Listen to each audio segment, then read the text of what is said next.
व्याख्यामुद्रां करसरसिजैः पुस्तकं शङ्खचक्रे बिभ्रद्भिन्नस्फटिकरुचिरे पुण्डरीके निषण्णः अम्लानश्रीरमृतविशदैरंशभिप्लावयन् मामाविर्भूयादनकमहिमा मानसे वागधीशः। नमस्ते प्राणेश प्रणतविभवायावनिमगाः नमस्वामिन् रामप्रियतमनुमन् गुरुगुण नमस्तुभ्यं भीमप्रबलतमकृष्णेष्ट भगवन् नमः श्रीमन्मध्वप्रदिश सुदर्शन्नो जय जय श्रीगुरुभ्यो नमः। नारायणं सुरगुरुं जगदेकनाथं भक्तप्रियं सकललोकनमस्कृतं च त्रैगुण्यवर्जितमजं विभुमाद्यमीशं वन्दे भवग्नम् अमरासुरसिद्धवन्द्यम्। नारायणं नमस्कृत्य नरं चैव नरोत्तमं देवीं सरस्वतीं व्यासं ततो जयमुदीरये। ವೇದವ್ಯಾಸರ ಮಹಾಭಾರತದ ಚಿಂತಕರಿಗೆ ವಂದನೆಗಳು. ಶಾಂತಿ ಪರ್ವತ 256ನೇಯ ಪ್ರವಚನ. ಈ ಬಾರಿ ಮತ್ತೆ ಧರ್ಮರಾಜ ಭೃಗುಗಳ ಭರದ್ವಾಜರ ಸಂವಾದವನ್ನು ಕೇಳಿದ ಮೇಲೆ ಸದಾಚಾರದ ಬಗ್ಗೆ ತನಗೆ ತಿಳಿಸಬೇಕು ಅಂತ ಭೀಷ್ಮನಲ್ಲಿ ಕೇಳಿಕೊಂಡಿದ್ದಾನೆ.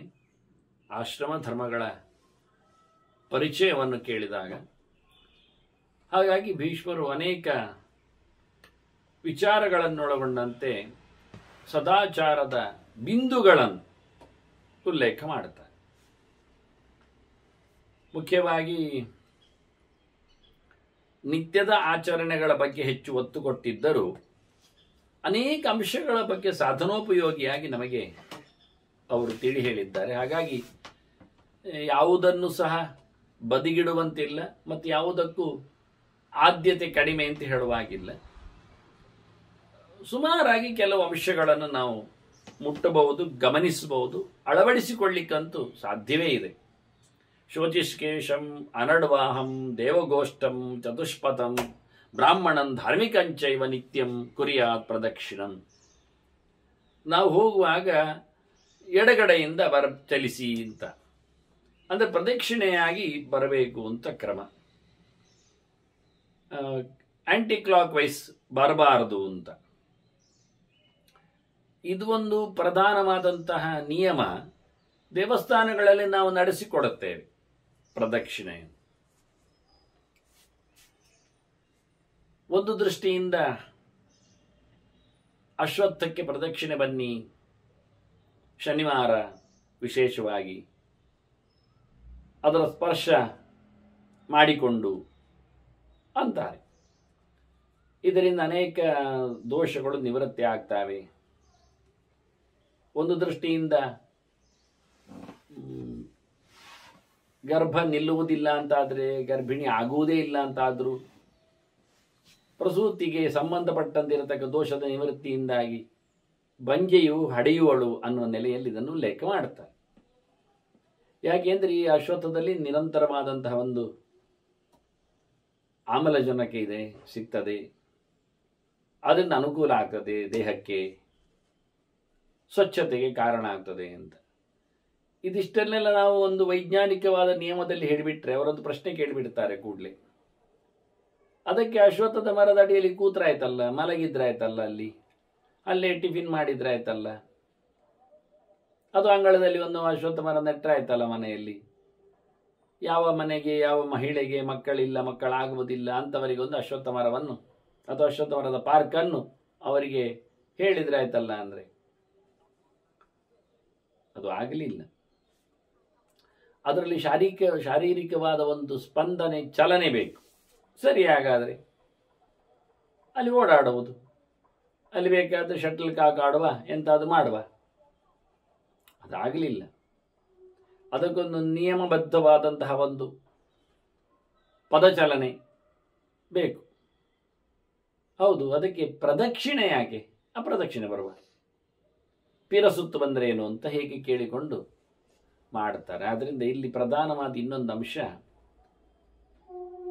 ನಮ್ಮ ಬಲಕೈಯಿಂದ ಮರವನ್ನು ನಾವು ಸ್ಪರ್ಶ ಮಾಡಬೇಕು ಅಂದಾಗ ದಕ್ಷಿಣ ಪಾರಗಕರ, ಎಡಕೈಯಲ್ಲ, ಬಲಕೈಗೆ ಸಿಗುವುದು ಮರದ ಬದಿ ಅಂದಾಗ ನಾವು ಪ್ರದಕ್ಷಿಣೆ ಹೋಗದೆ ಬಲಕ್ಕೆ ಸಿಗುವುದಿಲ್ಲ. ನಾವು ಎಡದಿಂದ ಹೋದರೆ ನಮ್ಮ ಎಡಕೈಗೆ ಸಿಗುವಂಥದ್ದು, ಅದು ಸಹಜವಾಗಿ ಸಿಗುವಂಥದ್ದು ಬಲಕೈಗೆ. ಅದು ನಮ್ಮ ಬಲಕ್ಕೆ ಇದ್ದಾಗ ಮಾತ್ರ. ವಸ್ತುವು ಬಲಕ್ಕೆ ಇದ್ದುಕೊಂಡು ನಾವು ಹೋಗಬೇಕು. ನಮ್ಮ ಬಲಬದಿ ಹಣೆ ಅದು ನಿಜವಾಗಿ ಅಂತಃಸತ್ವದ ಕೇಂದ್ರ. ಎಡತಲೆ ಅದು ವಾಸ್ತವವಾಗಿ ನಮ್ಮದೇ ತರ್ಕದ ಕತೆ. ಹೀಗಾಗಿ ಬಲದ ತಲೆಯನ್ನು ಮಧ್ಯಕ್ಕಿಟ್ಟುಕೊಂಡು ಶಕ್ತಿ ಕೇಂದ್ರಕ್ಕೆ ಆನಿಸಿಕೊಂಡು ಗರ್ಭಗುಡಿಗೋ ದೇವಾಲಯಕ್ಕೋ ದೇವರ ಪ್ರತಿಮೆಗೋ ಪ್ರಧಾನ ವಸ್ತುವಿಗೋ ಮರಕ್ಕೋ ಎಲ್ಲ ತುಳಸಿ ಗಿಡಕ್ಕೋ ಸಂಬಂಧಪಟ್ಟುಕೊಂಡು ಹೊರಟ್ರೆ ಅದು ನಿಜವಾಗಿ ನಮ್ಮನ್ನು ಒಳ್ಳೆಯ ರೀತಿಯಿಂದ ಟ್ಯೂನ್ ಮಾಡ್ತದೆ ಅಂತ ಕ್ರಮ. ಒಳಗಿನ ಕೇಂದ್ರವನ್ನು ಸಹಜಗೊಳಿಸಲಿಕ್ಕೆ ಅದು ರೆಡಿ ಆಗ್ತದೆ. ಹೀಗಾಗಿ ಪ್ರದಕ್ಷಿಣೆಯನ್ನು ದೇವಸ್ಥಾನದಲ್ಲಿ ಹಾಗೆ ಬರಲಿಕ್ಕೆ ಕೇಳ್ಬೋದು ಹೆಚ್ಚಿನವರೆಲ್ಲ, ಇದು ಶಿವನಿಗೆ ಅರ್ಧ ಪ್ರದಕ್ಷಿಣೆ ವಾಪಸ್ ಬರಲಿಕ್ಕೆಲ್ಲ ಉಂಟಲ್ಲ ಎಂತ ಕತೆ ಅಂತ. ವಿಷಯ ಸತ್ಯ, ಶಿವನಿಗೆ ರಿವರ್ಸ್ ಪ್ರದಕ್ಷಿಣೆ ಇಲ್ಲ. ಶಿವಂತು ಅರ್ಧಂ ಪ್ರದಕ್ಷಿಣಂ ಅಂತ, ಅವನಿಗೆ ಅರ್ಧವೇ ಪ್ರದಕ್ಷಿಣೆ, ಮತ್ತೆ ಆಚಿಂದ ಹೋಗ್ಲಿಕ್ಕೆ. ಎಲ್ಲಿ ನಿರಂತರವಾಗಿ ತೀರ್ಥ ಬೀಳ್ತಾ ಇರ್ತದೋ ಶಿವನ ತಲೆ ಮೇಲೆ, ಲಿಂಗದ ಮೇಲೆ, ಅದು ನೀರು ಹೊರಗೆ ಪಾಣಿಪೀಠದಿಂದ ಚಿಮ್ಮಿ ಹೊರಗೆ ಬಂದಿರ್ತದೋ ಅಲ್ಲಿ ತೀರ್ಥವನ್ನು ದಾಟುವಂತಿಲ್ಲ ಹೇಳಿ ಉತ್ತರ ಬಾಗಿಲಲ್ಲೇ ಹೊರಗೆ ಹೋಗ್ಲಿಕ್ಕೆ. ಪೂರ್ವದ ಬಾಗಿಲಲ್ಲಿ ಪ್ರವೇಶ, ಉಡುಪಿಯ ಚಂದ್ರಮೌಳೀಶ್ವರ ದೇವಸ್ಥಾನವನ್ನೊಮ್ಮೆ ಕಲ್ಪಿಸಿ ಪೂರ್ವ ಭಾಗದಲ್ಲಿ ಪ್ರವೇಶ, ಉತ್ತರ ಭಾಗದಲ್ಲಿ ಉತ್ತರ ದ್ವಾರದಲ್ಲಿ ನಿರ್ಗಮನ. ಆದರೆ ಅಲ್ಲಿ ನಿರಂತರವಾಗಿ ತೀರ್ಥ ಪ್ರವಾಹ ಆಗ್ತಾ ಇರಬೇಕು, ಆಗ್ತದೆಯೋ ಅಂತೆಲ್ಲ ಪ್ರಶ್ನೆ ಮಾಡಲಿಕ್ಕೆ ಹೋಗಬೇಡಿ. ಕ್ರಮ ಹಾಗೆ, ತೀರ್ಥವನ್ನು ದಾಟಬಾರದು ಅಂದರೆ ಪೂರ್ವದಿಂದ ಬಂದು ಉತ್ತರಕ್ಕೆ ಹೋಗಬೇಕು. ಈಗೇನು ಮಾಡಿದ್ದಾರೆ, ಆಗಮ ಪ್ರಕಾರದಲ್ಲಿ ಅಂತ ಹೇಳಿಕೊಂಡು ಶಿವನಿಗೆ ಪ್ರದಕ್ಷಿಣೆ ಬರುವ ಕಥೆ ಹೇಗೆ ಹೇಳಿಕೊಂಡ್ರೆ ಅದು ವೃಷಂ ಚಂಡಂ ವೃಷಂಚೈವ ಅಂತ ಹೇಳಿಕೊಂಡು ಎತ್ತನ್ನು ನೋಡಬೇಕು, ಎತ್ತಿನಿಂದ ನಿರ್ಮಾಲ್ಯಧಾರಿಯಾದ ಚಂಡನವರೆಗೆ ಬರಬೇಕು, ಚಂಡನಿಂದ ಮತ್ತೆ ಪುನಃ ವೃಷದವರೆಗೆ ಬರಬೇಕು, ಮತ್ತೆ ಪುನಃ ಚಂಡನಿಗೆ ಬಂದು ಮತ್ತೆ ಲಿಂಗವನ್ನು ನೋಡಿ, ಹೀಗೆ 2, 3, 4 ಸತ್ತು ಆಚೀಚೆ ಹೋಗುವ ಹಾಗೆ ಮಾಡಿ ಅದಕ್ಕೊಂದು ಪ್ರಮಾಣವನ್ನು ತೋರಿಸಿಕೊಟ್ಟು, ಹಾಗಿದ್ದರೆ ಶಿವಂತು ಅರ್ಧಂ ಪ್ರದಕ್ಷಿಣೆ ಎನ್ನುವುದಕ್ಕೆ ಅರ್ಥವೇ ಇಲ್ಲ ಆಗ್ತದೆ. ಈಗ ರವೆ ಸಪ್ತ ಅಂತ ಹೇಳಿಕೊಂಡು ಯಾರ್ಯಾರಿಗೆ ಎಷ್ಟೆಷ್ಟು ಅಂತ ಹೇಳಿಕೊಂಡು ಒಂದು ಪಟ್ಟಿಯೇ ಕೊಡುವಾಗ, ಇವನಿಗೆ ಮಾತ್ರ ಅಲ್ಲ, ಯಾವ ದೇವತೆಗಳಿಗೆ ಎಷ್ಟೆಷ್ಟು ಪ್ರದಕ್ಷಿಣೆಗಳು ಅಂತ ಪಟ್ಟಿಯನ್ನೇ ಕೊಟ್ಟಾಗ ಇದಕ್ಕೆ ಸಂಕೋಚಾರ್ಥ ಮಾಡುವ ವ್ಯವಸ್ಥೆ ಇಲ್ಲ, ನಿಯಮಿತ ಅರ್ಥ. ಆಗ ಶಿವನಿಗೆ ಅರ್ಧ ಅಂದ್ರೆ ಹಾಗೆಲ್ಲ ಅರ್ಧ ಬಂದು ಈಚೆ ತಿರುಗಿ ಆಚೆ ಹೋಗಿ ಈಚೆ ಬಂದು ಹಾಗೆಲ್ಲ ಹೇಳಿದ್ರೆ ಅರ್ಥ ಏನು ಮಾಡೋದು ನಾವು? ಅದು ಇಷ್ಟು ಸಾಕಾಗುತ್ತೆ ಅರ್ಥದಲ್ಲಿ.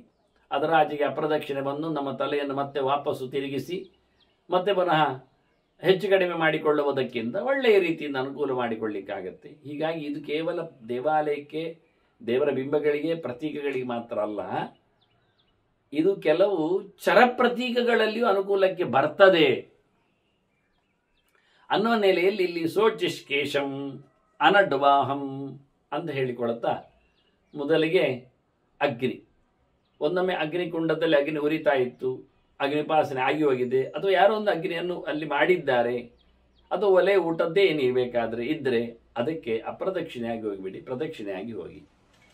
ಆ ಬೆಂಕಿ ದೇವತೆಯ, ಅಗ್ನಿಯೊಳಗಿನ ಪ್ರಾಣನ ನಿಯಂತ್ರಿಸುವ ನಾರಾಯಣನ ಅನುಗ್ರಹಕ್ಕೆ ಪಾತ್ರರಾಗಿ ಅಂತ ಹೇಳಿಕ್ಕೆ ಶೋಚಿಷ್ಕೇಶಂ. ಇನ್ನು ಕೆಲವೊಮ್ಮೆ ದಾರಿಯಲ್ಲಿ ನಮಗಂತೂ ಎತ್ತು ಸಿಕ್ಕಿಯೇ ಸಿಗ್ತದೆ. ಹಿಂದೆಲ್ಲ ವೃಷೋತ್ಸರ್ಗ ಅಂತ ಬಿಟ್ಟದ್ದು ದಾರಿಯಲ್ಲಿ ಇರುವಂಥದ್ದು. ಹಾಗಾಗಿ ಬದಿಯಲ್ಲಿ ಸಿಕ್ಕಿದಾಗ ಎತ್ತು ಇದ್ರೆ ಎತ್ತಿಗೆ ಪ್ರದಕ್ಷಿಣೆಯಾಗಿ ಹೋಗಿ ಅನಡ್ವಾಹಂ. ಮತ್ತೆ ಎಲ್ಲಿ ದೇವಸ್ಥಾನ ಇದ್ರೆ ದೇವಗೋಷ್ಠಂ, ದೇವರೊಳಗಾಯ್ತಲ್ಲ, ದೇವಸ್ಥಾನವೇ ಒಂದೊಮ್ಮಿದ್ರೆ ಅದಕ್ಕೆ ಎಡದಿಂದ ಚಲಿಸಿ, ಅದಕ್ಕೆ ಪ್ರದಕ್ಷಿಣೆ ಆಗುವಂತೆ ಹೋಗಿ. ದೇವಸ್ಥಾನ ಇದ್ದರೆ ಅದನ್ನು ತಪ್ಪಿಸಿಕೊಂಡು ಹೋಗಬೇಡಿ, ಅಪ್ರದಕ್ಷಿಣೆ ಹೋಗಬೇಡಿ, ದೇವಸ್ಥಾನಕ್ಕೆ ಪ್ರದಕ್ಷಿಣೆಯಾಗಿ ಬರುವಂತೆ ನೋಡಿ. ಇಷ್ಟಾದ ಕೂಡಲೇ ಇನ್ನೊಂದು ಹೇಳ್ತಾರೆ ಚತುಷ್ಪಥಂ ಅಂತಾರೆ. 4 ರಸ್ತೆ ಸೇರುವಲ್ಲಿ ಏನು ಮಾಡುವ ಅಂದರೆ, ನಮಗೆ ನಮ್ಮ ಬಲಬದಿಯ ರಸ್ತೆಗೆ ಬರಲಿಕ್ಕೆ ಉಂಟು, ಹಾಗೆ ಹೇಳಿ ನಾವು ಪ್ರದಕ್ಷಿಣೆಯಾಗಿ ಎಡದಿಂದಲೇ ತಿರುಗಿಸಿ ಸೀದಾ ಬಲಕ್ಕೆ ತಿರುಗುವುದಲ್ಲ, ಹೋಗುವುದಲ್ಲ. 4 ರಸ್ತೆ ಸೇರಿದ್ದಲ್ಲಿ ನಾವೊಂದು ದಕ್ಷಿಣದ ರಸ್ತೆಯಲ್ಲಿ ಇದ್ದೇವೆ, ನಮಗೆ ಪೂರ್ವದ ರಸ್ತೆಗೆ ಹೋಗಬೇಕು. ಅಂದ ತಕ್ಷಣ ಪೂರ್ವದ ರಸ್ತೆ ಹೋಗಲಿಕ್ಕೆ ಸೀದಾ ಹೋದರೆ ಮುಗಿದೋಯ್ತು, ಬಲಕ್ಕೆ ತಿರುಗಿದ್ರೆ ಸಿಕ್ಕಿ ಆಗ್ತದೆ, ಬೇಡಪ್ಪ ಸುತ್ತಾಗಿ ಹೋಗು ಅಂತಾರೆ. ನೀನು ಪಶ್ಚಿಮಕ್ಕೆ ಹೋಗಿ ಉತ್ತರಕ್ಕೆ ಬಂದು ಪೂರ್ವಕ್ಕೆ ಬರಬೇಕು. ಹಾಗೆ ಉತ್ತರದವನು ಅವನೊಂದೊಮ್ಮೆ ಪಶ್ಚಿಮಕ್ಕೆ ಹೋಗ್ಲಿಕ್ಕಿದ್ರೆ ಸೀದಾ ಹೋಗುವುದಲ್ಲ, ಅವನು ಕ್ರಮ ಪ್ರಕಾರದಲ್ಲಿ ಪೂರ್ವಕ್ಕೆ ಬಂದು ದಕ್ಷಿಣಕ್ಕೆ ನಿಲುಕಿ ಉತ್ತರದವನು ದಕ್ಷಿಣಕ್ಕೆ ಬಂದು ಅಲ್ಲಿಂದ ಪಶ್ಚಿಮಕ್ಕೆ ಹೋಗಬೇಕು. ಹೀಗೆ ಆದಷ್ಟು ಚತುಷ್ಪಥ 4 ರಸ್ತೆ ಸೇರುವಲ್ಲಿಯೂ ದಾಟುವ ಕ್ರಮ. ಅಂದರೆ ಇದರಿಂದ ಆಕ್ಸಿಡೆಂಟು ಆಗುವುದಿಲ್ಲ, ಇದೊಂದು ಉತ್ತರವೇ. ಆ ಲೆಕ್ಕಾಚಾರದಲ್ಲಿ. ಪ್ರತಿಯೊಬ್ಬನೂ ತಾನು ಒಂದೇ ಕಡೆಯಲ್ಲಿ ಹೋಗುವುದು, ಇಲ್ಲದ ಈಚಿನ ಹೋಗುವುದು ಆಚಿನ ಹೋಗುವುದು ಅಂತ ಆಗಿತ್ತಲ್ಲ. ಅಂದ ಭಾರತದ ಏನೊಂದು ಎಡಕ್ಕೆ ಚಲಿಸಿ ನಿಯಮ ಉಂಟು ದಾರಿಯಲ್ಲಿ, ಅದು ವೈದಿಕ ನಿಯಮ, ಅದು ದೈವಿಕವಾದ ಸ್ಪರ್ಶತ್ತು. ಹಾಗೆ ಅಂತಹ ಒಂದು ಸಂಸ್ಕೃತಿಯ ನೆಲೆ ನಮ್ಮಲ್ಲಿದೆ. ಇದಕ್ಕೆ ಪ್ರಮಾಣ ಇದೆ ವ್ಯವಸ್ಥಿತವಾಗಿ. ಅದರೊಟ್ಟಿಗೆ ಬ್ರಾಹ್ಮಣಂ ಧಾರ್ಮಿಕಂಚೇವ, ಒಬ್ಬ ಧರ್ಮಾತ್ಮ ಬ್ರಾಹ್ಮಣ ಇದ್ದರೆ ಅವನನ್ನು ಸಹ, ಅದು ಬೇಕಾದರೆ ಬ್ರಾಹ್ಮಣಂ ಧಾರ್ಮಿಕಂ ಎರಡರಲ್ಲಿ ಬೇಕಾದರೆ ಮಾಡಿ. ವೇದ ಓದಿದವ, ಅದನ್ನು ಅನುಷ್ಠಾನದಲ್ಲಿ ತರುವವ, ಹಾಗಾಗಿ ಜ್ಞಾನವುಳ್ಳವ, ಕರ್ಮದಲ್ಲಿ ನಿರತನಾದವ, ಆಚಾರವಂತ, ವಿಚಾರವಂತ, ಏನಾದರೂ ಅರ್ಥ ಮಾಡಿಕೊಳ್ಳಿ. ಅಂತೂ ಇಷ್ಟು ಇವತ್ತು ಬಂದಾಗಲಿ, ಇವನು ಸಿಕ್ಕಿದಾಗಲೂ ಇವನಿಗೊಂದು ಪ್ರದಕ್ಷಿಣೆಯಾಗಿ ಹೋಗಲಿ, ಅವನನ್ನು ಎಡಕ್ಕೆ ಮಾಡಿಕೊಂಡು ಹೋಗಬೇಡಿ ಅನ್ನುವುದಾಗಿ ನಿತ್ಯಂ ಕುರಿಯಾತ್ ಪ್ರದಕ್ಷಿಣಂ. ಇದೊಂದು ಬಹಳ ಸುಂದರವಾದ ಒಂದು ಹಿಂಟ್ ಕೊಟ್ಟರು ಒಳ್ಳೆಯದಾಗಲಿಕ್ಕೋಸ್ಕರ. ಮತ್ತು ನೇಕ್ಷೇತ ಉದ್ಯಂತಮಾದಿತ್ಯ, ಉದಯಿಸುವ ಸೂರ್ಯನನ್ನು ನೋಡ್ಲಿಕ್ಕೆ ಹೋಗಬಾರ್ದು. ಅದು ಕೆಂಪು ಕೆಂಪು ಇರ್ತದೆ, ಕಣ್ಣು ಹಾಳಾಗ್ತದೆ, ಹಾಗಾಗಿ ಅದನ್ನು ನೋಡಲಿಕ್ಕಿಲ್ಲ. ನಚ ನಗ್ನಾಂ ಪರಸ್ತ್ರೀಯಂ, ಮತ್ತೆ ಬತ್ತಲೆಯಾದ ಹೆಣ್ಣನ್ನು ಕಾಣಬಾರದು. ಅದ್ಯಾರದ್ದು? ಬೇರೆಯವರದ್ದು. ಬೇರೆಯವರ ಹೆಣ್ಣನ್ನು ತಾನು ಬತ್ತಲೆಯಾಗಿ ನೋಡ್ಲಿಕ್ಕೆ ಹೋಗಬಾರ್ದು. ತನ್ನ ವಿಷಯದಲ್ಲಿ ಆದರೆ ಮೈಥುನಂ ಸಮಯ ಧರ್ಮ್ಯಂ, ಅವನಿಗೆ ಅವನ ಹೆಂಡತಿಯಲ್ಲಿ ಯಾವತ್ತು ಹೇಳಿದ ಒಳ್ಳೆಯ ದಿನಗಳಲ್ಲಿ ಅವನಿಗೆ ಸಹವಾಸ ಮಾಡಲಿಕ್ಕೆ ಅವಕಾಶ ಇದೆ. ಅದನ್ನು ಸಹ ಗುಹ್ಯೇ ಜೈವ ಸಮಾಚಾರ, ಅದನ್ನು ಗುಟ್ಟಾಗಿ ಮಾಡಲಿಕ್ಕೆ, ಪಬ್ಲಿಕ್ಕಲ್ಲಿ ಮಾಡೋದಲ್ಲ, ರೀಲ್ಸ್ ಎಲ್ಲ ಮಾಡಲಿಕ್ಕಿಲ್ಲ. ಇಷ್ಟನ್ನು ಅವ್ರು ಹೇಳಬೇಕು. ನೋಡಿ, ಈಗ ಆಗುವಂಥ ಚರ್ಯೆಗಳ ಬಗ್ಗೆ ಒಂದು ನೆನಪಿಸಿ ಹೇಳುತ್ತಾರೆ. ಯಾಕೆಂದರೆ ಅದನ್ನು ಪಬ್ಲಿಕ್ಕಲ್ಲಿ ಮಾಡಿದರೆ ಇನ್ನೊಬ್ಬನಿಗೆ ನಗ್ನ ಸ್ತ್ರೀ ಕಂಡಾಗಾಯ್ತಲ್ಲ, ಪರಸ್ತ್ರೀಯನ್ನು ಕಂಡಾಗತ್ತಲ್ಲ. ಅದಕ್ಕೆ ಮೊದಲು ಗೆರೆ ಹಾಕಿದ್ರು.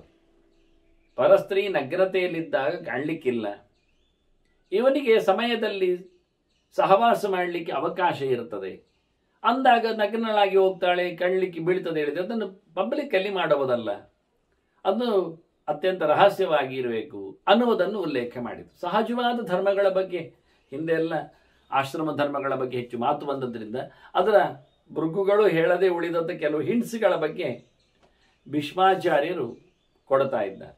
ವಾಸ್ತವವಾಗಿ ಸೂರ್ಯಂ ಸದೋಪತಿಷ್ಠೇತ ನ ಸ್ವಪೇತ್ ಭಾಸ್ಕರೋದಯ, ಸೂರ್ಯನನ್ನು ಬೆಳಿಗ್ಗೆ ಬರುವಾಗ ಕಾಣಬಾರದು ಅಂತ ಹೇಳಿದ್ದು ಹೆಚ್ಚು ಜನರಿಗೆಲ್ಲ ಖುಷಿಯಾಯಿತು. ನಾನು ಹೇಳಿದ ತಕ್ಷಣ ನೇಕ್ಷೇತ ಉದ್ಯಂತಮಾದಿತ್ಯಂ ಅಂತ, ಸೂರ್ಯನನ್ನು ಮೂಡುವುದನ್ನು ಕಾಣಬಾರದು ಅಂತ. ಹಾಗಾಗಿ ಒಳ್ಳೆಯದು, ಯಾಕೆ ಮಲಗಿರಬೇಕು ಅಂತ ಅರ್ಥ ಮಾಡಿಕೊಂಡ್ರು. ಮತ್ತೆ ಹೇಳಬೇಕು ಅಂತ ಅದಕ್ಕೆ ಇವರು ಕೂಡಲೇ ಹೇಳ್ತಾರೆ, ಸೂರ್ಯನನ್ನು ಸೂರ್ಯಂ ಸದೋಪತಿಷ್ಠೇತ, ಯಾವತ್ತೂ ಸೂರ್ಯ ಬರುವಾಗ ನಾವು ಎಚ್ಚರದಲ್ಲಿರಬೇಕು, ಎದ್ದು ನಿಂತಿರಬೇಕು. ನ ಸ್ವಪೇತ್ ಭಾಸ್ಕರೋದಯ, ಸೂರ್ಯ ಉದಯಿಸುವಾಗ ಮಲಗಲಿಕ್ಕೆ ಇಲ್ಲ, ಅದು ತಪ್ಪು ವಾಸ್ತವವಾಗಿ. ಸಾಯಂ ಯಾಕೆ ಆ ಹೊತ್ತಿನಲ್ಲಿ ಏನು ಮಾಡಲಿಕ್ಕೆ ಹೇಳಿದರೆ ಜಪ ಮಾಡಲಿಕ್ಕೆ. ಸಾಯಂ ಪ್ರಾತಃ ಜಪೇತ್ ಸಂಧ್ಯಾಂ ತಿಷ್ಟನ್ ಪೂರ್ವಾಂ ತಥೇತರಾಂ. ಸೂರ್ಯ ಮೂಡುವಾಗ, ಸೂರ್ಯ ಕಂತುವಾಗ, ಎರಡು ಹೊತ್ತಿನಲ್ಲಿ, ಇಲ್ಲಿ ಮೂಡುವುದು ಕಂತುವುದನ್ನು ಮಾತ್ರ ಇಟ್ಟುಕೊಂಡು ಹೇಳಿದರು. 3 ಹೊತ್ತಿದೆ, 4 ಹೊತ್ತಿದೆ, 5 ಹೊತ್ತಿದೆ, ಅದು ಬೇರೆ. ನಾನು ಬೇಕಾದಷ್ಟು ಸಮಯಗಳಲ್ಲಿ ಇರುವೆ ಅನ್ನೋದಕ್ಕೆ ನಾನು ಸಂಧ್ಯಾ ಸಮೀಕ್ಷೆಯಲ್ಲಿ ಬೇಕಾದಷ್ಟು ಗೆರೆಗಳನ್ನು ಕೊಟ್ಟಿದ್ದೇನೆ. ಇನ್ನು ಯಾರಾದರೂ ಅದನ್ನು ಓದಿದವರು, ಅದು ಓದಬೇಕು ಅಂತ ಹಂಬಲ ಇದ್ದವರು ಆದಷ್ಟು ಬೇಗ ಅದರ ಪುಸ್ತಕವನ್ನು ಪಡೆದುಕೊಳ್ಳಿ. ಏನು ದುಡ್ಡು ಕೊಡಬೇಕು ಅಂತಿಲ್ಲ, ಅದು ಧರ್ಮಕ್ಕೆ ಸಿಗುವಂಥ ಹೊತ್ತಗೆಗಳು ಓದುವಂಥದ್ದು. ಅದನ್ನು ಹಗಲು ಸೂರ್ಯೋದಯ ಆಗುವಾಗ ಮತ್ತು ಸೂರ್ಯ ಅಸ್ತ ಆಗುವಾಗ ಇದೆರಡನ್ನು ಪ್ರಧಾನವಾಗಿಟ್ಟುಕೊಂಡು ಸಂಧ್ಯಾವಂದನೆಯನ್ನು ಮನುಷ್ಯ ಮಾಡಲೇಬೇಕು. ಬೆಳಿಗ್ಗೆ ನಿಂತು ಮಾಡಬೇಕು, ಸೂರ್ಯ ಬರಲಿಲ್ಲ ಅಂತ. ಸಂಜೆ ಸೂರ್ಯ ಕಂತುವಾಗ ಕೂತು ಮಾಡಬೇಕು. ಇದು ಜಪದ ಕ್ರಮ ಅಂತಾರೆ. ಮತ್ತೆ ಊಟದ ವ್ಯವಸ್ಥೆ ಹೇಳಿಕೊಡೋದಾದರೆ ಪಂಚಾರದ್ರಹ ಭೋಜನಂ ಕುರ್ಯಾತ್, ಪ್ರಾಮುಖ ಮೌನಮಾಸ್ಥಿತ, ಪೂರ್ವಕ್ಕೆ ಮೂರೆ ಹಾಕಿ ಊಟ ಮಾಡೋದು ಒಳ್ಳೆಯದು. ಆದಷ್ಟು ಮೌನ, ಮಾತಾಡದೆ ಊಟ ಮಾಡಬೇಕು. ಮಾತಾಡಲಿಕ್ಕೆ ಹೋದರೆ ಊಟ ಹೆಚ್ಚು ಕಡಿಮೆ ಆಗ್ತದೆ, ಗಲಾಟೆಗೆ ಹೋಗ್ಬೋದು. ಹಾಗಾಗಿ ಏನು ಇಲ್ಲದೆ ಮೌನದಲ್ಲಿ ಊಟ. ಪಂಚಾರದ್ರಹ, ಕೈ ಕಾಲು ತೊಳೆದು ಮೋರೆ ತೊಳೆದು ಊಟಕ್ಕೆ ಕೂತ್ಕೊಳ್ಬೇಕು, ಒರೆಸಿಕೊಂಡಲ್ಲ. ಕೈಕಾಲು ತೊಳೆದ ನಂತರ ಊಟಕ್ಕೆ ಆಗುವಾಗ ಒರೆಸಲಿಕ್ಕಿಲ್ಲ, ಹಾಗೆ ಊಟ ಮಾಡುವ ಕ್ರಮ. ಮತ್ತು ಊಟವನ್ನೆಲ್ಲ ನಿನ್ನೆ ಮಾಡುವುದಲ್ಲ, ಬೈಯುವುದಲ್ಲ. ಮೌನ ಅಂದರೆ ಹಾಗೆ. ನನಿಂದ್ಯಾತ್ ಅನ್ನಭಕ್ಷ್ಯಾಂಶ್ಚ ತಿನ್ನುವುದು ಉಪ್ಪಾಗಿದೆ, ಚಪ್ಪೆ ಆಗಿದೆ, ಹೆಚ್ಚಾಗಿದೆ, ಕಮ್ಮಿ ಆಗಿದೆ, ಬಿಸಿ ಆಗಿದೆ, ಇದೆಂಥದ್ದು ಹೇಳಲಿಕ್ಕಿಲ್ಲ. ಅದನ್ನು ಸ್ವಾದು ಭಕ್ಷೆಯದು, ತುತ್ತು ತುತ್ತಿಗೆ ಖುಷಿ ಖುಷಿಯಾಗಿದೆ ಅಂತ ಚಂದ ಚಂದವಾಗಿ ರುಚಿ ರುಚಿಯಾಗಿ ಯೋಚನೆ ಮಾಡ್ತಾ ತಿನ್ನಬೇಕು ಹೊರತು ಅನ್ನನ್ನಿಂದ್ಯಾ ತದ್ವ್ರತಂ ಅಂತ ಶ್ರುತಿ ಹೇಳಿದ ಹಾಗೆ ಅದರಲ್ಲಿರತಕ್ಕ ಭಗವಂತನ ಪರಮೋಚ್ಚ ರೂಪಗಳನ್ನೆಲ್ಲ ಯೋಚನೆ ಮಾಡಿಕೊಳ್ಳುತ್ತಾ ತನ್ನೊಳಗಿರತಕ್ಕ ಭಗವಂತನ ರೂಪಗಳಿಗೆ ಅದರ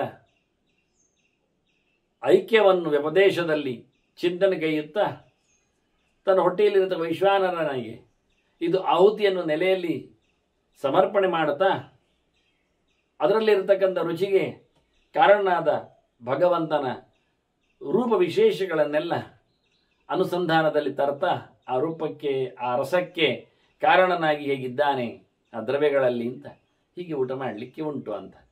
ಮತ್ತು ಊಟ ಮಾಡುವಾಗ ಅತಿಥೀನಾಂಚ ಸರ್ವೇಷಾಂ ಪ್ರೇಷ್ಯಾಣಾಂ ಸಜನಸ್ಯ ಚ ಸಾಮಾನ್ಯಂ ಭೋಜನಂ ವೃತ್ತಿ ಪುರುಷಸ್ಯ ಪ್ರಶಸ್ಯ.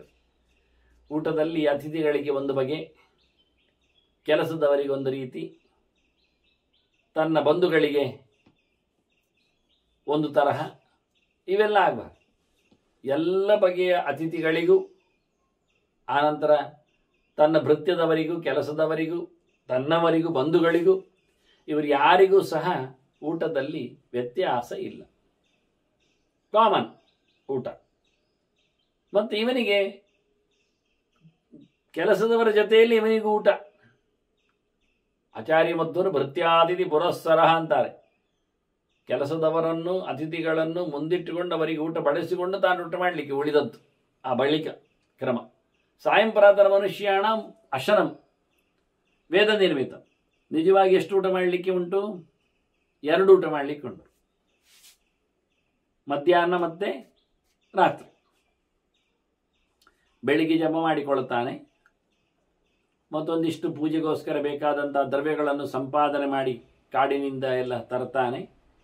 ಮತ್ತು ಕ್ರಮ ಪ್ರಕಾರ ನದಿಯಲ್ಲಿ ಸ್ನಾನ ಮಾಡಿಕೊಂಡು ಚಂದ ಮಾಡಿ ಯಥಾ ಪ್ರಕಾರ ಪೂಜೆ ಪುನಸ್ಕಾರಗಳನ್ನು ನಡೆಸಿ ವೈಶ್ವದೇವಾದಿಗಳನ್ನು ಮಾಡಿ ಅತಿಥಿಯ ನಿರೀಕ್ಷೆ ನಡೆಸಿ ಮತ್ತೆ ಊಟ ಮಾಡ್ತಾನೆ.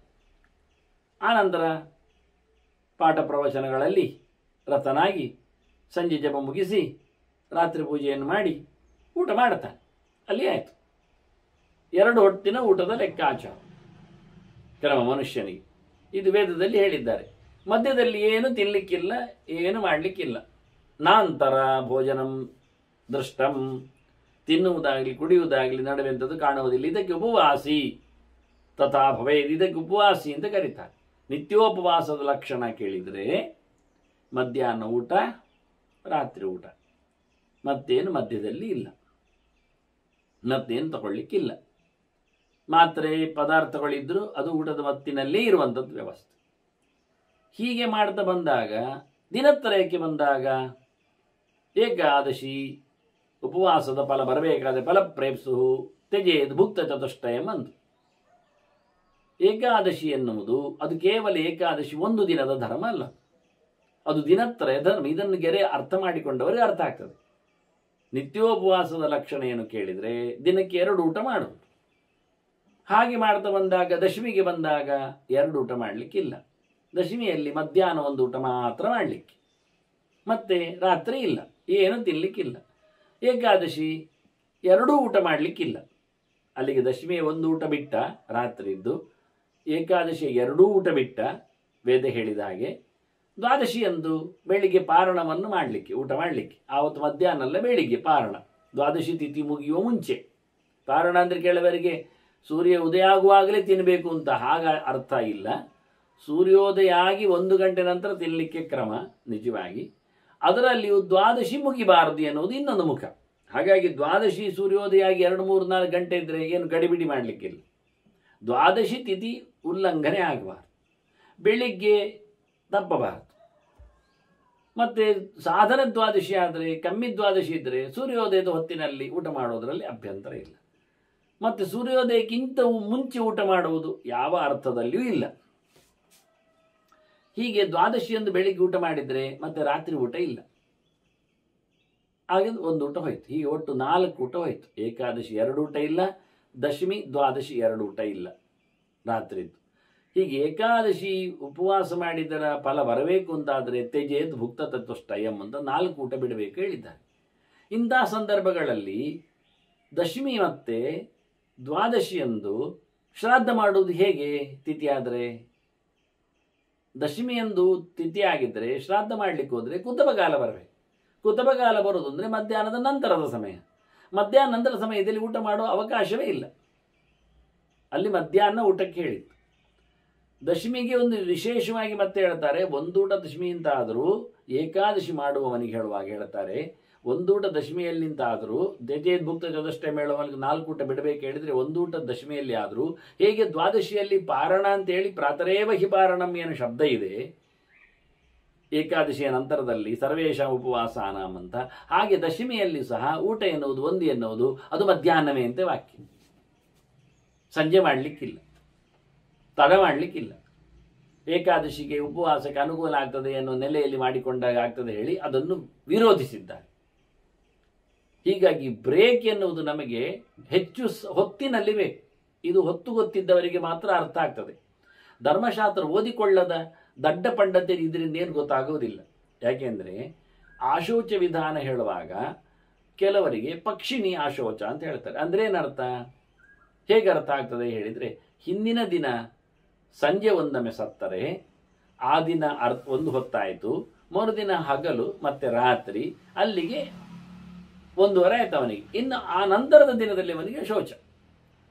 ಹಾಗೆ ರಾತ್ರಿ ಸಂಜೆಯ ಊಟವನ್ನು ಮಧ್ಯಾಹ್ನ ಊಟ ಮಾಡುವುದನ್ನು ಬಿಟ್ಟರೆ ಸಂಜೆ ಊಟ ಮಾಡಿದರೆ ಲೆಕ್ಕಾಚಾರದಲ್ಲಿ ಅವನು ಸಂಜೆ ಊಟ ಮಾಡಿದರೆ ಆಗ್ತದೆ. ಅದು ತಪ್ಪಿ ಹೋಗ್ತದೆ ದಶಮಿಯಲ್ಲಿ. ಆದರೆ ದಶಮಿಯಲ್ಲಿ ಶ್ರಾದ್ದ ಮಾಡಿದರೆ ಶ್ರಾದ್ದ ಮಾಡಿದವನ ಊಟವೂ ತಡ ಆಗ್ತದೆ, ಶ್ರಾದ್ದ ಭೋಜನಕರ್ತೃಗಳಿಗೂ ಊಟ ತಡ ಆಗ್ತದೆ. ಎಲ್ಲರೂ ದಶಮಿಯನ್ನು ಒಡಿಬೇಕಾಗ್ತದೆ. ಅವರೆಲ್ಲ ಉಪವಾಸ ಮಾಡುವವರಲ್ಲ, ದಶಮಿಯವರಲ್ಲ. ನಾವು ಶ್ರಾದ್ದ ಮಾಡ್ತೇವೆ ಹೇಳಿದರೆ ಹಾಗಾದರೆ ಧರ್ಮಶಾಸ್ತ್ರ ಕೇಳಬೇಡಿ ನೀವು. ಅಂಥವರೇ ನಮ್ಮ ಶಾಸ್ತ್ರಗಳು ಮಾತಾಡುವುದಿಲ್ಲ. ಇನ್ನು ಕೆಲವರು ಹೇಳಿಕೊಂಡು ಸಂಕೋಚ ಮಾಡುವುದಂತೆ, ಅದು ದಶಮಿ ಶ್ರಾದ್ದದಲ್ಲಿ ಮಧ್ಯಾಹ್ನವೇ ಮಾಡಿ ಬಿಡುವುದು. ಏನು ವಾಕ್ಯ ಉಂಟಾ? ಕುತಪಕಾಲವನ್ನು ಬಿಡಿಯಿಂದ ದಶಮಿಗೆ ಹೇಳುತ್ತಾರ? ಹೇಳುವುದಿಲ್ಲ. ಮತ್ತೆ ಎಷ್ಟೋ ಪದಾರ್ಥಗಳನ್ನು ದಶಮಿ ಎಂದು ಉಪಯೋಗಿಸ್ಲಿಕ್ಕಿಲ್ಲ. ಅಕ್ಷಾರ ಲವಣ ಸರ್ವೆ ಅಂತ ಇಲ್ಲುವುದು. ಶ್ರಾದ್ದದಲ್ಲಿ ಎಂಥದ್ದೆಲ್ಲ ಉಪಯೋಗಿಸಿಕೊಳ್ಬೇಕು, ಶುಂಠಿ ಮೊದಲಾದವುಗಳನ್ನು ಪೆಪ್ಪರ್ಗಳನ್ನು ಉಪಯೋಗಿಸ್ಲಿಕ್ಕೆ ಹೇಳುತ್ತಾ ಇದ್ದಾರೆ. ಅದು ನಾವು ತಿನ್ನದಿದ್ರೆ ಆಯಿತು, ಅವರಿಗೆ ಹಾಕ್ಬಹುದು, ಅವರು ದಶಮಿ ಮಾಡುವವರಲ್ವ. ಹೀಗಾಗಿ ತುಂಬ ಕಾಂಪ್ಲಿಕೇಟೆಡ್ ಆಗಿ ಸಿಕ್ಕಿ ಬೀಳುತ್ತದೆ. ಮತ್ತು ವಾಕ್ಯಗಳು ಉಂಟು ಹೇಳಲಿಕ್ಕೆ ಶುರು ಮಾಡಿದರೆ ಏಕಾದಶಿ ಶ್ರಾದ್ದ ಮಾಡಲಿಕ್ಕೆ ವಾಕ್ಯ ಉಂಟು, ನಿಲ್ಲಿಸ್ತೀರ?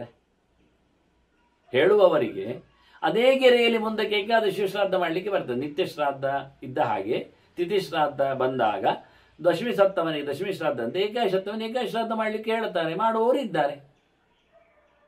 ಅದನ್ನು ತತ್ವಶಾಸ್ತ್ರ ಬೇರೆ, ಧರ್ಮಶಾಸ್ತ್ರ ಬೇರೆ, ಇದನ್ನೆಲ್ಲ ಗಮನಿಸಿಕೊಂಡ್ರೆ ಚೆನ್ನಾಗಿ ಅರ್ಥ ಆಗ್ತದೆ. ಹಾಗಾಗಿ ಇಲ್ಲಿ ಸ್ಪಷ್ಟವಾಗಿ ಸಾಯಂ ಪ್ರಾತಃ ಮನುಷ್ಯಾಣಂ ಅಶನಂ ವೇದ ನಿರ್ಮಿತಂ, ಅದರ ನಂತರ ಭೋಜನಂ ದೃಷ್ಟಂ ಉಪವಾಸಿ ತಥಾ ಭವೇತ್. ಮಧ್ಯದಲ್ಲಿ ಏನು ತಿನ್ನದಿದ್ರೆ ಅವನು ನಿತ್ಯೋಪವಾಸಿ ಅಂತ ಅರ್ಥ. ಹಾಗೆ ನಿತ್ಯೋಪವಾಸದ ಲಕ್ಷಣ ಹೇಳಿದ್ದಕ್ಕೆ ಒಂದು ಕಥೆ ಆಗಿಬಿಟ್ಟಿದೆ ವಿಶ್ವಾಮಿತ್ರ ವಸಿಷ್ಠರಲ್ಲಿ. ಆಚೆ ಈಚೆ ಊಟಕ್ಕೆ ಕೊಡ್ಲಿಕ್ಕೆ ಹೋಗುವಾಗ ನಿತ್ಯೋಪವಾಸಿ ಎಡೆಗೆ ಹೋಗ್ತೇನೆ, ಅದು ಸುಲಭ. ಅವನು ದಿನ ಅನ್ನವೇ ಕೊಡುದು ಅವನಿಗೆ. ಹೇಳುವಾಗ ನಿತ್ಯೋಪವಾಸ ಅಂದರೆ ಮಧ್ಯದಲ್ಲಿ ತಿನ್ನುವುದಿಲ್ಲ ಅಂತ ಅರ್ಥ. ದಶಮಿ ದ್ವಾದಶಿಯಲ್ಲಿ ಸಂಜೆ ಇಲ್ಲ ಎನ್ನುವುದು ಅರ್ಥ ಆಯಿತು ನಮಗೆ. ಹಾಗೆ ಹುಣ್ಣಿಮೆ ಅಮಾವಾಸ್ಯೆಗಳಲ್ಲಿಯೂ ರಾತ್ರಿ ಊಟ ಇಲ್ಲ, ಸಂಕ್ರಾಂತಿಯಲ್ಲಿಯೂ ರಾತ್ರಿ ಊಟ ಇಲ್ಲ. ಅಷ್ಟೇ 3 ರಾತ್ರಿ ಊಟ ಇಲ್ಲದ 5 ದಿನಗಳು, ಪಂಚದಿನಗಳು. ಇದು ಇಷ್ಟು. ಏಕಾದಶಿ ದ್ವಾದಶಿ, ಏಕಾದಶಿ ದ್ವಾದಶಿ ತ್ರಯೋದಶಿ ದಿನದ ಲೆಕ್ಕಾಚಾರ ಮಾಡಿ ಏಕಾದಶಿ ಇಲ್ಲವೇ ಇಲ್ಲಲ್ಲ. ಆದರೂ ಹೇಳುವುದಾದರೆ ಅತ್ತ ಸಂಕ್ರಾಂತಿ, ಅಮಾವಾಸ್ಯೆ, ಹುಣ್ಣಿಮೆ.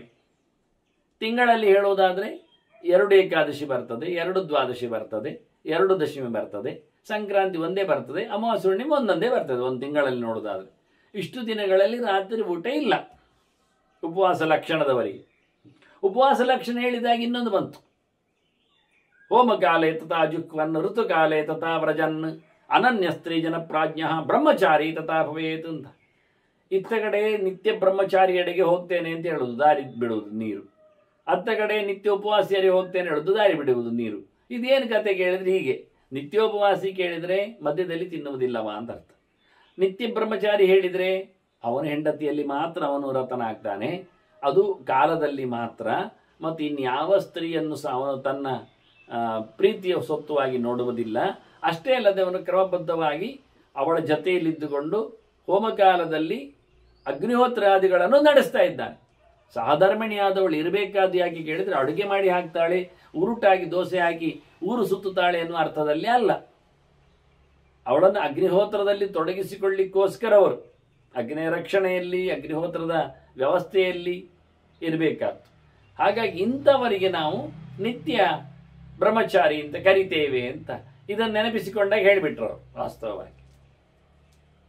ಮತ್ತೆ ಊಟ ನಮಗೆ ಹಿಡಿಸುವುದು ಯಾವಾಗ ಹೇಳಿದರೆ, ಅಮೃತಂ ಬ್ರಾಹ್ಮಣೋಚ್ಚಿಷ್ಟಂ ಜನನ್ಯ ಹೃದಯಂ ಕೃತಂ ತಜ್ಜನಾಹ ಪರ್ಯುಪಾಸಂತೆ ಸತ್ಯಂ ಸಂತಹ ಸಮಾಸತೆ ಅಂತ. ನಿಜವಾಗಿ ಅಮೃತ ಊಟ ಯಾವುದು ಕೇಳಿದರೆ, ದೇಹಕ್ಕೆ ಹಿಡಿಯುವ ಊಟ ಯಾವುದು ಕೇಳಿದರೆ, ನಿತ್ಯ ಸ್ವರ್ಗಾದಿಗಳನ್ನು ಕೊಡುವ ಊಟ ಯಾವುದು ಕೇಳಿದರೆ, ಒಬ್ಬ ತಿಳಿದವನಿಗೆ ಊಟ ಹಾಕಿ ಆನಂತರ ತಿನ್ನುವಂಥದ್ದು. ಒಬ್ಬ ಜ್ಞಾನಿಗೆ ಉಣಬಡಿಸಿ ಆ ಬಳಿಕ ಉಳಿದದ್ದರಲ್ಲಿ ನಮ್ಮ ಅಶನ ಏನಾಗ್ತದೆ, ಅದು ದೊಡ್ಡ ಯಜ್ಞದ ಶೇಷ ಅಂತ ಅರ್ಥ. ಯಜ್ಞಶಿಷ್ಟ ಆಸಿನಸ್ತಂತಹ ಮುಚ್ಚಂತೆ ಸರ್ವಕಿಲ್ಬಿಷಿ ಇಂತೇನು ಕೃಷ್ಣ ಹೇಳಿದ್ದ ಸಕಲ ಪಾಪದ ನಿವೃತ್ತಿಗೆ ಹೇಳಿದ್ದ ಅಂತಹ ಊಟ ಯಾವುದು ಕೇಳಿದರೆ, ಒಬ್ಬ ತಿಳಿದವನಿಗೆ, ವೇದ ಬಲ್ಲವನಿಗೆ, ಭಗವದೆಚ್ಚರವುಳ್ಳವನಿಗೆ ಅಶನ ಹಾಕಿ ಆ ಬಳಿಕ ನಾವು ಊಟ ಮಾಡುವಂಥದ್ದು.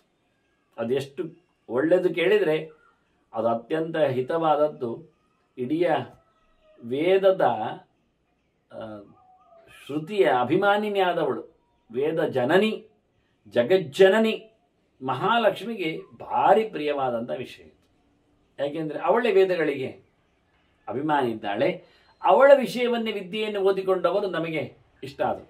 ಅಂದರೆ ಜ್ಞಾನಕ್ಕೆ ಪ್ರಾಶಸ್ತ್ಯ ಕೊಟ್ಟಿದ್ದಾರೆ, ಜ್ಞಾನ ಮೂಲವಾದ ವೇದಕ್ಕೆ ಪ್ರಾಶಸ್ತ್ಯ ಕೊಟ್ಟಿದ್ದಾರೆ, ವೇದಕ್ಕೆ ಅಭಿಮಾನಿಯಾದ ಲಕ್ಷ್ಮಿಯನ್ನು ಇಟ್ಟುಕೊಳ್ತಾರೆ. ಅದರಿಂದ ಜನನ್ಯ ಹೃದಯಂಕೃತ. ಇದು ಅಮ್ಮನ ಪ್ರೀತಿ, ಇದು ಅಮ್ಮನ ಪ್ರೀತಿಯಂತೆ. ಇದು ವಾಸ್ತವವಾಗಿ ಜಗದಂಬೆಯ, ವೇದದ ರಾಣಿಯ, ವೇದದ ಅರಸಿಯ, ವೇದಾಭಿಮಾನಿನಿಯ ಪ್ರೀತಿಯಿಂದಾಗಿ ವೇದ ಬಲ್ಲವನಿಗೆ ಊಟ ಹಾಕಿದರೆ ಅಮ್ಮನಿಗೆ ಖುಷಿ ಆಗ್ತದೆ. ವೇದ ಬಲ್ಲವನು ಮಹಾಲಕ್ಷ್ಮಿಯ ಮಗನಂತೆ, ವೇದದ ಸುತನಂತೆ. ಅವನಿಗೆ ಊಟ ಹಾಕಿದರೆ ಅಮ್ಮನಿಗೆ ಪ್ರೀತಿ ಆಗ್ತದೆ, ಇವನಿಗೆ ಅದು ಅತ್ಯಂತ ಶ್ರೇಯಸ್ಕರ ಆಗ್ತದೆ. ತಜ್ಜನಾಹ ಪರ್ಯುಪಾಸಂತೆ ಸತ್ಯಂ ಸಂತಹ ಸಮಾಸತೆ. ಇದರಿಂದ ಸತ್ಯೋ ವೈ ವೇದಃ ಅಂತ, ಸತ್ಯಂ ವೇದಾಹ ಅಂತ ಹೇಳಿ ಶ್ರುತಿಗಳ ಅರ್ಥವನ್ನು ಆಚಾರ ಕೊಡ್ತಾರೆ. ಯಾವುದೆಲ್ಲ ಪ್ರಮಾಣಗಳು ತಿಳಿಲಿಕ್ಕೆ ಬೇಕಾದ ಹೇಳುವಾಗ ವೇದಾಹ ಸರ್ವಾಂಗಾನಿ ಸತ್ಯಮಾಯತನಂ ಅಂತ ಹೇಳಿ ಬ್ರಹ್ಮಸೂತ್ರಗಳು, ವೇದಗಳು ಇವೆಲ್ಲ ವಿಶೇಷವಾಗಿ ಭಗವಂತನ ಪರಿಚಯದ ತಾಣಗಳು ಅಂತ. ಹಾಗಾಗಿ ಸತ್ಯನಾದ ಭಗವಂತ ವೇದ ಪುರುಷ, ವೇದ ವೇದ್ಯ, ಅವನನ್ನು ಉಪಾಸನೆ ಮಾಡುವ ರೀತಿ ಇದು ಅಂತ. ವೇದವನ್ನು ಉಪಾಸನೆ ಮಾಡಲಿಕ್ಕೆ, ವೇದ ವೇದ್ಯನನ್ನು ನಾವು ತಿಳ್ಕೊಳ್ಳಿಕ್ಕೆ, ವೇದದ ರಾಣಿಯನ್ನು ನಾವು ಇಷ್ಟಪಡಲಿಕ್ಕೆ, ಅವಳ ಅನುಗ್ರಹಕ್ಕೆ ಪಾತ್ರರಾಗಲಿಕ್ಕೆ ನಾವೇನು ಮಾಡಬೇಕು ಹೇಳಿದರೆ, ವೇದ ಬಲ್ಲವನನ್ನು, ಜ್ಞಾನಿಯಾದವನನ್ನು ಉಣಬಡಿಸಬೇಕು. ವೇದದ ಮೂಲಕ ಭಗವಂತನನ್ನು ಕಂಡವನನ್ನು. ಮತ್ತು ಖಾಲಿ ಉರು ಹೊಡೆದ ವೇದ ಉಳ್ಳವನು ಪ್ರಯೋಜನ ಇಲ್ಲ. ಅದು ನಾವು ಅವನನ್ನು ಕರೆದಿದ್ದೇವಲ್ಲ, ವೇದಗರ್ಧವ ಅಂತ ಕರೆದಿದ್ದಾರಲ್ಲ, ಶಬ್ದಗರ್ಧವ. ವೇದಗರ್ಧವೂ ಅಲ್ಲವ, ಶಬ್ದಗರ್ಧವ. ಅವನಿಗೆ ಕಂಡಾಬಟ್ಟೆ ಶಬ್ದಗಳು ಬರ್ತದೆ, ಕತ್ತೆಯಾಗಿ ಅರಚಿದಾನೆ. ಸುಡುದಿಲ್ಲಿಕ್ಕೆ ಒಂದರದ್ದು ಅರ್ಥವೂ ಗೊತ್ತಿಲ್ಲ, ಏನು ಹೇಳ್ತದೆಯೂ ಗೊತ್ತಿಲ್ಲ ಅವನಿಗೆ. ಕೊನೆ ಪಕ್ಷದಲ್ಲಿ ಸಮಗ್ರ ವೇದಗಳು ಭಗವಂತನನ್ನು ಹೇಳುತ್ತವೆ ಎನ್ನುವುದನ್ನಾದರೂ ಒಂದು ಧಾರಣೆ ಮಾಡಿಕೊಂಡ್ರೆ ಸ್ವಲ್ಪ ಆದರೂ ಅನುಕೂಲ ಆಗ್ತದೆ. ಕತ್ತೆಯ ಬೆನ್ನ ಮೇಲೆ ಗಂಧದ ಕೊರಡನ್ನು ಹಾಕಿದ್ರೆ ಅದಕ್ಕೆ ಪರಿಮಳ ಬರ್ತದ, ಅಥವಾ ಅದು ದೇವರಿಗೆ ಹೋಗ್ತದೆ, ಎಚ್ಚರ ಉಂಟು ಅದಕ್ಕೆ. ಹಾಗೆ ಇವನಿಗೆ ಇದನ್ನೆಲ್ಲ ಆವಾಗಲೇ ಯಾಸ್ಕ ಮುಂತಾದವರೇ ಬೈದದ್ದು, ನಾನೇನು ಬೈದದ್ದಲ್ಲ. ಕೇವಲಂ ಭಾರಹರಹ ಸ್ಥಾಣುರಯಂ ಅಂತ ಹೇಳಿಕೊಂಡು ಬೈತಾರೆ. ಆದ್ದರಿಂದ ವೇದದ ಯೋರ್ತಜ್ಞ ಸಕಲಂ ಭದ್ರಮಶ್ನತೆ ಅಂತ. ಯಾರು ಭಗವಂತನ ಅರಿವನ್ನು ವೇದದಿಂದ ನೋಡಿರ್ತಾನೆ ಅವನು ಎಲ್ಲವಾದಂತಹ ಯೋಗ್ಯತೆಯನ್ನು ಪಡಿತಾನೆ. ವೇದ ಇಷ್ಟ ಸರ್ವೈರಹವೈ ವೇದ್ಯ ಅಂತ ಹೇಳಿ ಭಗವಂತನೇ ಮಾಂ ವಿಧತ್ತೆ ಮಾಂ ಹೇಳಿದಾಗೆ ಎಲ್ಲ ಮಾತುಗಳು ಸರ್ವಾಹರಚಃ ಸರ್ವೇ ಘೋಷಃ ಏಕೈವ ವ್ಯಾಹರತಿ ಅಂತ ಹೇಳಿ ಪರಮಾತ್ಮನನ್ನೇ ಎಲ್ಲ ವೇದ ಹೇಳುತ್ತದೆ ಎನ್ನುವ ಒಂದು ಸಾಮಾನ್ಯ ಜ್ಞಾನ ಇದ್ದುಕೊಂಡು ವೇದವನ್ನು ಧಾರಣೆ ಮಾಡಿಕೊಂಡ್ರೆ ಅಂಥವನಿಗೆ ಊಟ ಆಗಿದ್ರೆ ಆಗುವುದು ಹೊರತು ಏನೇನೋ ಪರ್ಕಟ್ ವೇದದ ರಾಗ ಹೇಳುವವರನ್ನೆಲ್ಲ ನೀವು ಘನ ಅಂತ ಸುಡುಗಾಡದನ್ನೆಲ್ಲ ತಿಳಿಸ್ಲಿಕ್ಕೆ ಹೋಗಬೇಡದು, ಪ್ರಯೋಜನ ಇಲ್ಲದ್ದು. ಅದು ಏವುದು ಲಾಯ್ಕಲ್ಲ. ಶಬ್ದವನ್ನು ಉಳಿಸಿಕೊಂಡದ್ರಿಂದ ದೊಡ್ಡ ಸಂಗತಿ ಆಗಲಿಲ್ಲ. ಅದರ ಅರ್ಥಜ್ಞಾನ, ಅದು ವೇದ ಭಗವಂತನ ನಾರಾಯಣನನ್ನು ಹೇಳುತ್ತದೆ ಎನ್ನುವ ಕರೆಕ್ಟಾದ ಪರಿಚಯ ಬೇಕವನಿಗೆ. ಹಾಗಿದ್ದವನನ್ನು ಊಟ ಹಾಕಿಸಿ ಆಗ ದೇವರು ಸಂತೋಷ ಪಡ್ತಾನೆ, ಹಾಗೆ ಮಹಾಲಕ್ಷ್ಮಿಯು ಇಷ್ಟಪಡ್ತಾಳೆ. ಇದರಿಂದ ಸಜ್ಜನರು ಆಗ್ತಾರೆ ಅಂತ ಹೇಳಿ ಉಪಾಸನೆಯ ಒಂದು ರಹಸ್ಯ ಮುಖವನ್ನು ಹೇಳಿದರು. ಲೋಷ್ಟಮರ್ದಿ, ತೃಣಚ್ಛೇದಿ, ನಖಕಾದಿ ತುಯೋ ನರಹ, ಇವರೆಲ್ಲ ಎಂಥದ್ದು? ನಿತ್ಯೋಚ್ಚಿಷ್ಟ ಸಂಕಸುಖ ನೇಹ ಆಯುರ್ವಿಂದತೆ ಮಹತ್. ಇವರೆಲ್ಲ ಬಹಳ ಸಮಯ ಬದುಕುತ್ತಿಲ್ಲ. ಯಾರು? ಉಗುರು ಕಚ್ಚುವವ. ಉಗುರು ಕಚ್ಚುವ ಬಹಳ ಸಮಯ ಬದುಕುತ್ತಿಲ್ಲ ಎನ್ನುವುದನ್ನು ವೈದ್ಯರೇ ಹೇಳ್ತಾರೆ ಬೇಕಾದರೆ. ಯಾಕೆಂದರೆ ಉಗುರಿನಲ್ಲಿ ಬೇಕಾದಷ್ಟು ಕ್ರಿಮಿಕೀಟಗಳೆಲ್ಲ ಅಂಟಿಕೊಂಡಿರ್ತವೆ. ಅವನದು ಹೊಟ್ಟೆಯೊಳಗೆ ಸೇರುವ ಮೂಲಕ ಅವನು ಬೇಗ ರೋಗಿಯಾಗಿ ಸಾಯ್ತಾನೆ ಅಂತ. ಆದ್ದರಿಂದ ಉಗುರು ಕಚ್ಚುವುದು ಎನ್ನುವುದು ಅತ್ಯಂತ ಹೀನವಾದಂತಹ ಕೆಲಸ. ಅದರಂತೆ ಹುಲ್ಲು ತರಿಯುವುದು ನೆಲದಡಿಯಲ್ಲಿ, ಅದರಂತೆ ಮಣ್ಣು ಕೆರೆಯುವುದು, ಹುಲ್ಲು ಇದೆಲ್ಲ ಅಂದರೆ ಮಣ್ಣು ಕೆರೆಯುವ ಮೂಲಕ ಕ್ರಿಮಿಕೀಟಗಳು ಸಾಯ್ತಾವೆ. ಹುಲ್ಲುಗಳನ್ನು ನೀವು ತರಿಯುವ ಮೂಲಕ ಮರಗಿಡಗಳು ಇಲ್ಲ ಆಗ್ತವೆ ನೆಲದಡಿಯಲ್ಲಿ. ಹಾಗಾಗಿ ಇದನ್ನೆಲ್ಲ ಅನ್ಯಾಯ ಮಾಡಲಿಕ್ಕೆ ಹೋಗಬಾರ್ದು. ಮಾಡಿದರೆ ಪಕ್ಕ ಸಾಯ್ತಾನೆ, ಬಹಳ ಹೊತ್ತಿನ ಬದುಕುವುದಿಲ್ಲ. ಇದ್ರ ಜೊತೆಯಲ್ಲಿ ನಿತ್ಯೋಚ್ಚಿಷ್ಟ ಇನ್ನೊಂದು ಸೇರಿಸಿಬಿಟ್ರು. ಎಂಜಲು, ದಿನ ಎಂಜಲೇ ಮಾಡುವವ, ಅವನಿಗೆ ಮಡಿವಂತಿಗೆ ಇಲ್ಲ, ಕೈ ತೊಳೆಯುವುದೇ ಇಲ್ಲ, ಎಲ್ಲ ಒಂದೇ ಬಗೆ ಅಂಥವನು ಸರ್ವತ್ರ ಒಂದೇ ಲೆಕ್ಕದಲ್ಲಿರುವವನು ಎಂಜಲಮಯ ಪುರುಷ, ಅವನಿಗೆ ಉಪಯೋಗ ಆಗುವುದಿಲ್ಲ. ಅದರ ಹಾಗೆ ವಿಕೃತ ಕಾಮಿ ಅಥವಾ ಬಹುಕಾಮಿ ಒಂದು ದೃಷ್ಟಿಯಿಂದ ಸಂಕಸುಖ ಅಂತ. ಸಂಕ ಅಂದರೆ ಸಮ್ಯಕ್ ಅಂದರೆ ಕಾಮ, ಸುಖ. ಯಾವತ್ತು ನೋಡಿ ಸಂಪೂರ್ಣ ಸುಖದಲ್ಲಿ ಮೈಮರೆತವ, ದೈಹಿಕವಾದ ಸುಖದಲ್ಲಿ, ಲೈಂಗಿಕವಾದ ಸುಖದಲ್ಲೇ ತನ್ನನ್ನು ತೊಡಗಿಸಿಕೊಂಡವ, ಅದನ್ನೇ ಸೂತೆ, ಅದರಲ್ಲೇ ಇಡುತ್ತಾನೆ, ಅದನ್ನೇ ಉಪಯೋಗಿಸಿಕೊಳ್ಳುತ್ತಾನೆ ಅಂತ ಅತ್ಯಂತ ಅಲ್ಪೇಶಿ. ಅಂದರೆ ಒಂದು ದೃಷ್ಟಿಯಿಂದ ಅವನನ್ನು ಅಲ್ಪಾರ್ಥದಲ್ಲಿ ಕಪ್ರತ್ಯೆ ಬಂದದ್ದು. ಅತ್ಯಂತ ಅಲ್ಪ ಇದ್ದಾನೆ. ಕಾಮಮಯ ಶ್ರೇಷ್ಠ ಅಂತ ಹೇಳಿಕೊಂಡು ಬಯಕೆಗಳನ್ನೇ ಹೊತ್ತುಕೊಳ್ಳುವವನು ಅವನು ಸಹ ಕೆಳಗೆ ಬೀಳುತ್ತಾನೆ. ಬಯಕೆಯಿಂದ ಕಾಮದಿಂದ ಕೋಪಿ ಆಗ್ತಾನೆ, ಕೋಪದಿಂದ ಲೋಭ ಬರ್ತದೆ ಅಂತ ಮಾಮೂಲಿ ಉಂಟಲ್ಲ, ಸಾಯಲಿಕ್ಕೆ ಬೇಕಾದ. ಇಂಥವರಿಗೆಲ್ಲ ಬಹಳ ಆಯುಷ್ಯ ಇಲ್ಲ ಅಂತಾನೆ.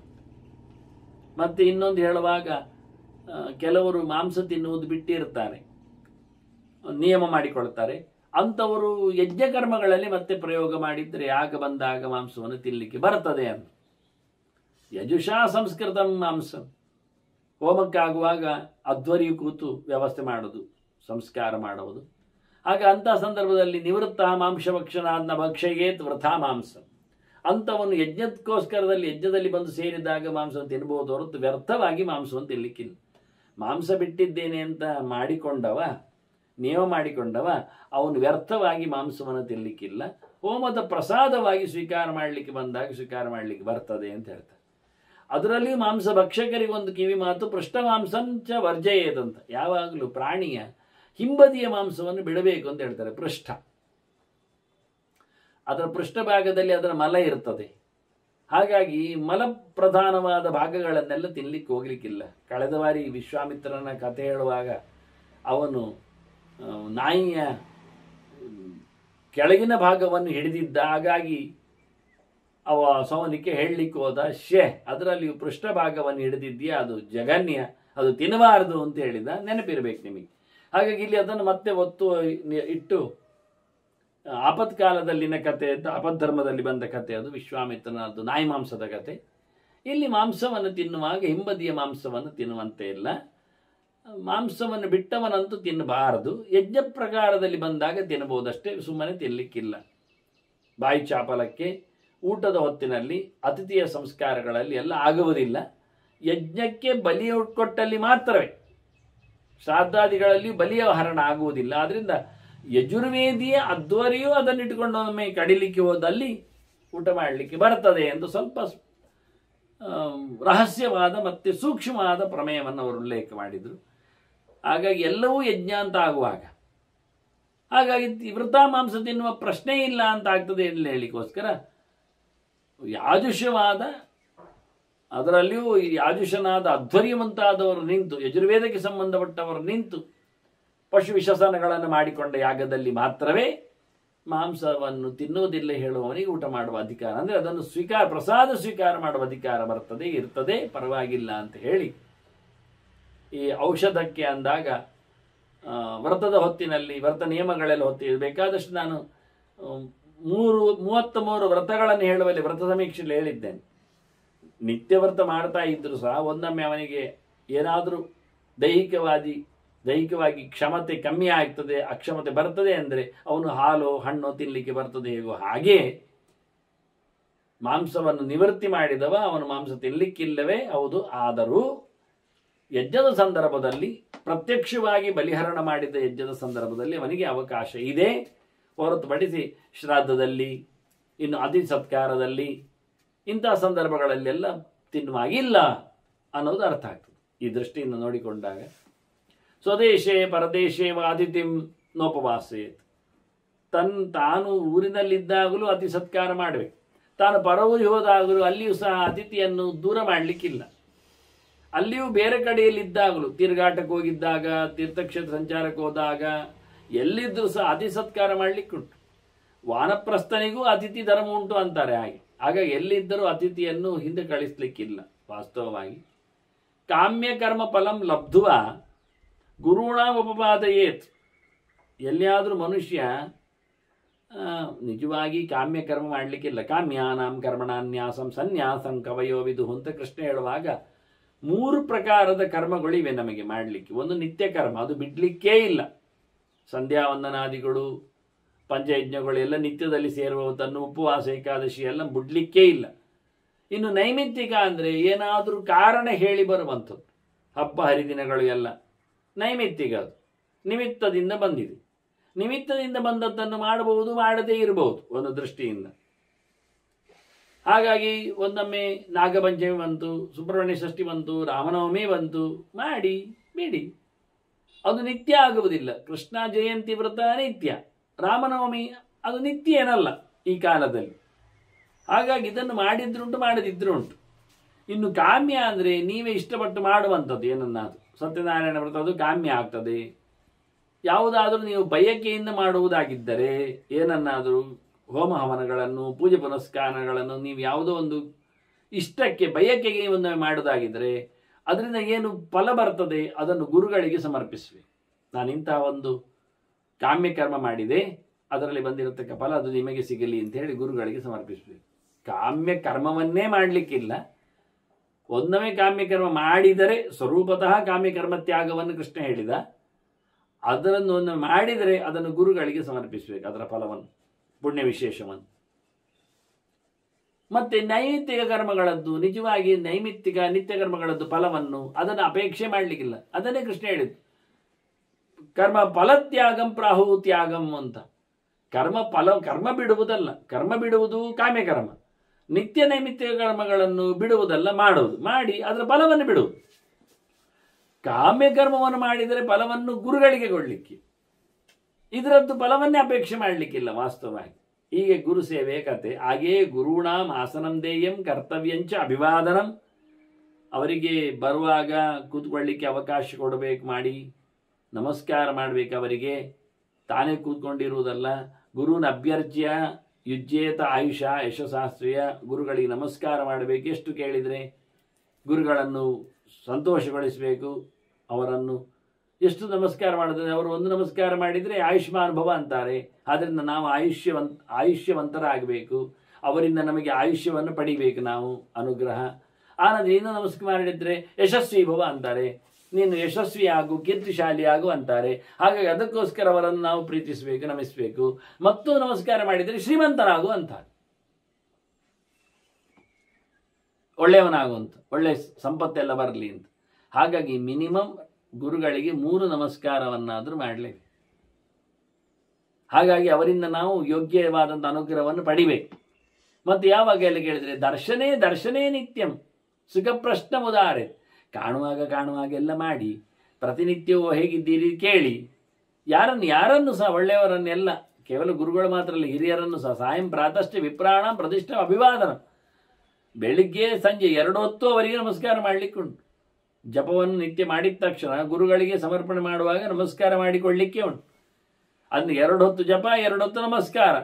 ಅವರನ್ನು ಹುಡುಕಿ ತಿಳಿದವರನ್ನು, ಜ್ಞಾನಿಗಳನ್ನು ಯಾವತ್ತೂ ಸಹ ಸಂತೋಷಗೊಳಿಸ್ಲಿಕ್ಕುಂಟು, ನಮಸ್ಕಾರ ಮಾಡಲಿಕ್ಕೆ ಉಂಟು. ಅದರಲ್ಲೇನು ಯಾವುದೇ ರೀತಿಯಾದಂತಹ ಸಂಕೋಚ ಇಲ್ಲ.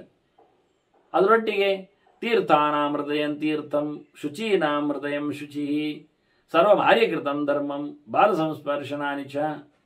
ಎಲ್ಲ ತೀರ್ಥಗಳಿಗಿಂತ ಪ್ರಶಸ್ತವಾದ ತೀರ್ಥ ಯಾವುದು, ಅತ್ಯಂತ ಪ್ರಿಯವಾದದ್ದು ಯಾವುದು, ಅತ್ಯಂತ ಶ್ರೇಷ್ಠವಾದದ್ದು ಯಾವುದು ಕೇಳಿದರೆ ಮನಸ್ಸೇ ಅತ್ಯಂತ ಪ್ರಶಸ್ತವಾದ ತೀರ್ಥ. ಮನಸ್ಸಿನಲ್ಲಿ ಅವನನ್ನು ದಾಟಿಸಬೇಕು, ಶುದ್ಧಿಗೊಳಿಸಬೇಕು ಅಂತ ಬಾರದೇ ಇದ್ದರೆ ಆಗುವುದೇ ಇಲ್ಲ. ನಮ್ಮ ಮನಸ್ಸೇ ನಮ್ಮನ್ನು ತಾರಯತಿ ತೀರ್ಥಂ. ಬಂಧನವೂ ಅದೇ, ಮನೆಯ ಮನುಷ್ಯಾಣ ಕಾರಣ ಬಂಧ ಮೋಕ್ಷಯೋ. ಹಾಗೆಯೇ ಶುಚಿಯಲ್ಲಿ, ಶೌಚದಲ್ಲಿ ಯಾವುದು ಕೇಳಿದರೆ ಮನಸ್ಸೇ ಶುಚಿ. ಮನಃಶುಚಿಯಿಂದ ದೊಡ್ಡ ಶುಚಿಯೇ ಇಲ್ಲ, ಅಂತಃಶುಚಿ. ಬಾಕ್ಯದಲ್ಲಿ ಎಷ್ಟು ಮಿಂದರೇನು, ಮುಳುಗಿದೇನು, ಎದ್ದರೇನು, ಒಳಗೆ ಪುಂಡರೀಕಾಕ್ಷನ ಸ್ಮರಣೆ ಇಲ್ಲದಿದ್ದರೆ.